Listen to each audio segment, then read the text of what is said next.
La médecine régénératrice ou régénérative se sert de la capacité naturelle de notre corps à se guérir par nous-mêmes en utilisant les cellules souches adultes qui sont capables de restaurer les cellules lésées ou endommagées ou mortes.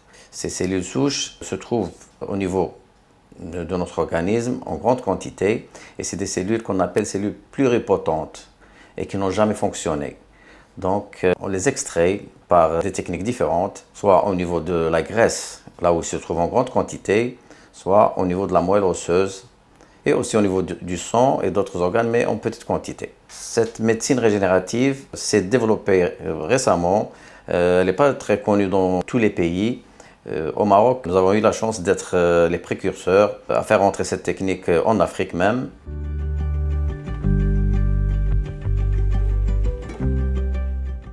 Ça sert à traiter plusieurs pathologies.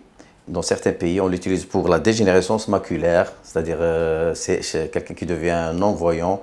Là, le problème est au niveau de la rétine et ça permet de guérir ce qu'on appelle la DMLA, la dégénérescence maculaire de la rétine. Aussi au niveau esthétique pour les chutes de cheveux, pour le rajeunissement du visage et aussi dans des maladies chroniques comme l'arthrose. C'est une indication très fréquente dans notre pays. Il y a aussi par rapport au diabète type 1, donc ça permet de stabiliser l'hémoglobine glyquée. Et surtout aussi, il y a les maladies neurodégénératives. C'est une très bonne indication. Je donne un titre d'exemple, l'Alzheimer, le Parkinson et aussi l'autisme chez l'enfant.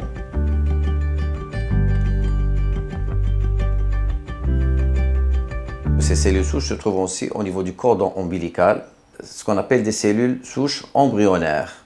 Et d'où l'intérêt de créer une banque où on peut préserver ces cordons ombilicaux qui peuvent leur servir dans une vie future. Le but de garder ces cellules, c'est parce qu'après, soit les enfants, soit les parents vont en avoir besoin pour certaines maladies. Donc, ils vont retrouver ces cellules préservées, chose qui existe dans les pays industrialisés ou développés médicalement. C'est notre souhait aussi au Maroc, Inch'Allah. Mais il faut qu'il y ait une équipe collégiale qui travaille à l'échelle nationale en ramenant des compétences qu'il faut en tirer profit.